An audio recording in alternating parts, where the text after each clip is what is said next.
Hello, hello, hello.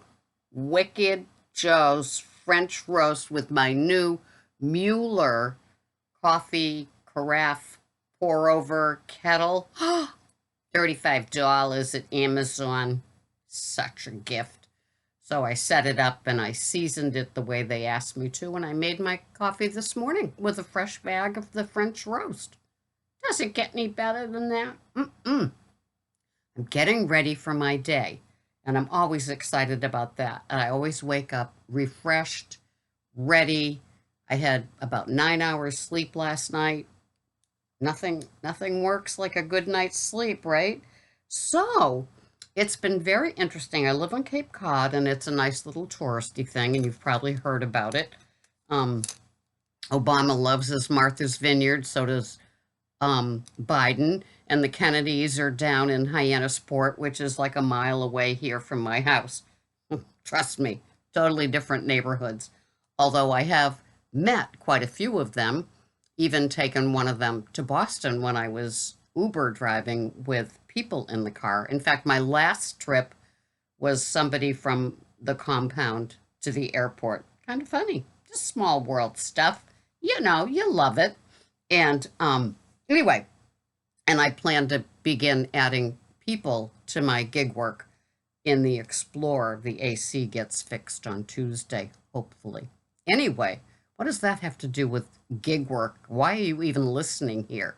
Well, the interesting thing is there's not a store, a grocery store, a restaurant, a franchise food place that doesn't have a help wanted sign in their window. Every single place down here needs help. It's just incredible. Well, what does that mean to all of us gig workers? It means you wait longer. It means when you go into a grocery store, there's the self service, which is not in every single grocery store down here, is packed with one lady that's out of her mind because they put in a new program and it's super sensitive. And if you even put a bag in the area after scanning it, it says, please remove all items. And I was hearing stories about people quitting at another Stop and Shop. This is Stop and Shop.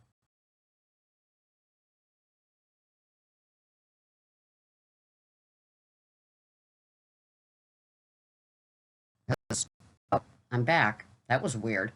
Anyway, um, so I went into BJ's, and BJ's to me, we don't have a Costco, and we only have a mini BJ's. We have a lot of stores down here, but they're all mini versions because they want to keep the quaintness and the charm of Cape Cod. So I understand. So they limit the square footage. So it's smaller. It took a long time to come here, but it's here.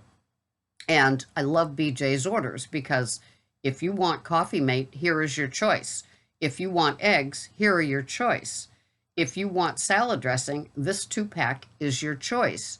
I mean, have you seen the amount of Progresso soups in a regular grocery store? Oh my God, hearty, low sodium, healthy heart.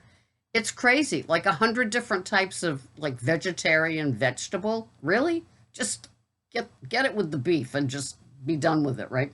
So anyway, um, so I when I get a BJ's order and it does not have water on it, I can't lift those 40-pack 16.9 ounces. I'm 70 years old. Let's get real here. But and the last order I had, the lady said, if not available, you can get, you know, a, a a case with just 8 ounces. Like, yeah, you're getting that one, honey. But anyway, so I go in there and they have the lady at the front that always like checks the amount of items you have. And then they have another person to the other side that gives out wipes if you want to wipe down your cart. Because, there may be no masks needed in every other state of the union, but not our governor. Oh, no. Oh no, science has nothing to do with the control of us wearing masks inside and out. Thank you very much. No, no, he's not giving up his power. My God. Anyway, so I get to BJ's and I'm delighted because it's like 16 items, $35. I drive, you usually have to drive a little bit further with a BJ's order because there's only one on Cape Cod. So, and I don't mind because you get paid for it, right? Somewhat. But I love going in there because the shop is nothing, right? It's like one of those, love it. And so I get there, and there's one deli order for Land O'Lakes American cheese. The deli's not open. It's 10:30 in the morning. There's no rotisserie chickens. There's no burger ground burger where they have the big packs, usually around 3.88 pounds, and 88% and 12% fat ratio. So I'm like, what's going on here? So I I actually, I had to text the person. It's like the deli's not open. I mean, how does this happen, right? And there's no burger ground, right? Because that's what the butchers do in the back, right? They package all that stuff. There's some chicken, there's some sausage, but it's pretty bleak. And so a fly wants to just land on my coffee because he knows how good the Mueller's new coffee is. Anyway, so I get to the where you check out and the lady checks the amount of items that you have. And she said that they are down 36 employees. And so there was going to be no deli, and they only start the chickens at like when the deli people come in at like 12:30 in the afternoon. Now this is BJ's, and we're quote unquote in season now. All the summer people, it's not crazy summer like July and August, but it's pretty darn busy with second home people and people coming down getting cheaper prices before the July and August prices of rentals and things like that. And so, I mean, we are pretty full for Cape Cod, and definitely a lot fuller than last year. And so she said, yeah, they're down 36 employees. They can't get any help. She said, look at the cashiers. And I said, well, I did self-checkout. And she said, yeah, most are because there's no cashiers. And it's like, and they're offering, most of these places have signs that say 15, 16, 17, $18 an hour. And so they still can't get help. So it's crazy. And our governor says they're going to keep paying the unemployment benefits, whereas some other states have stopped that, realizing that as long as you pay them more than they get paid to work, they're not going to work. And I'm not that way.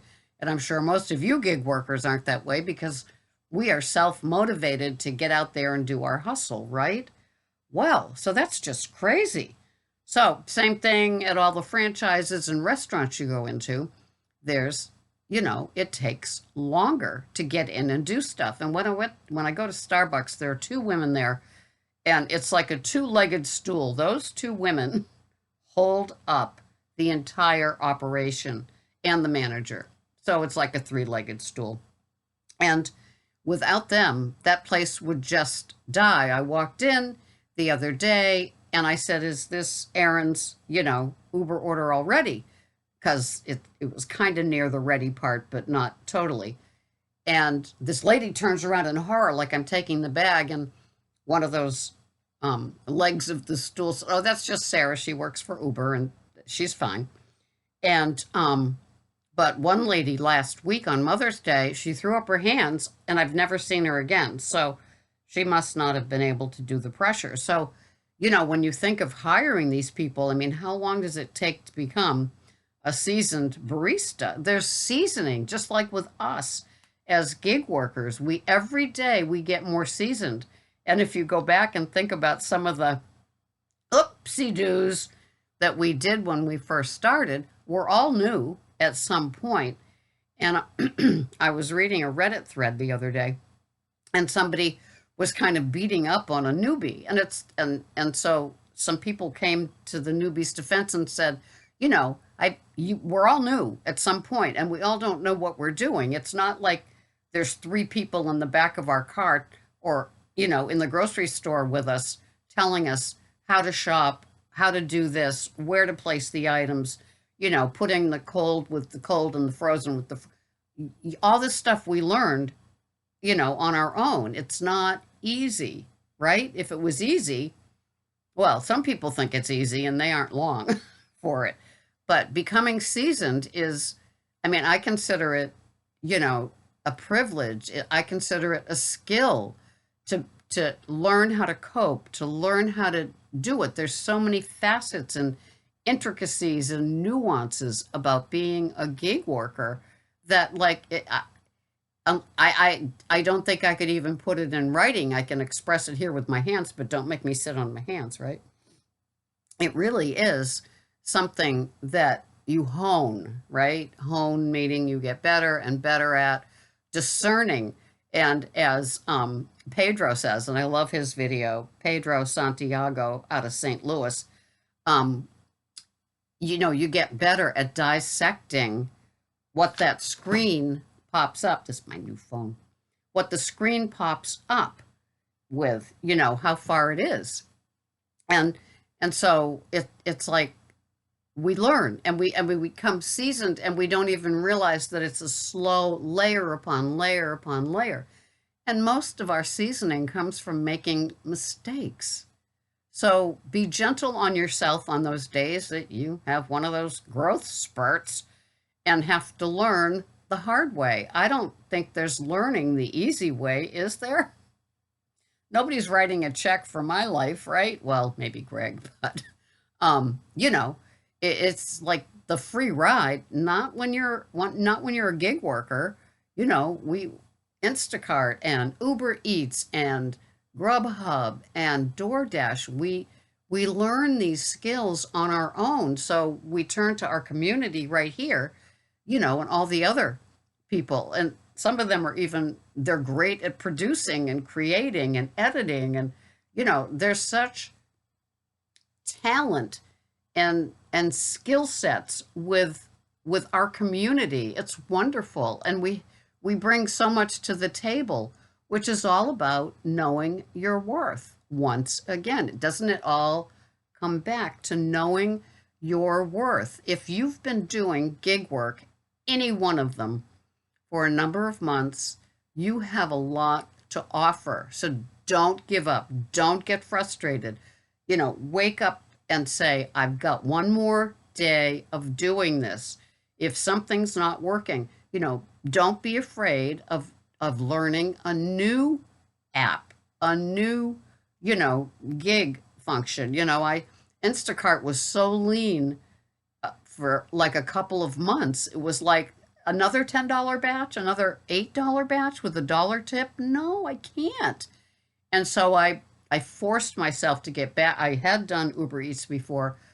I'm still learning DoorDash. It doesn't make sense to me. I live in it's not even a city, it's a town, but it's city-fied, right, with franchises. And they're sending me 22 miles away. Come on, DoorDash. Come on.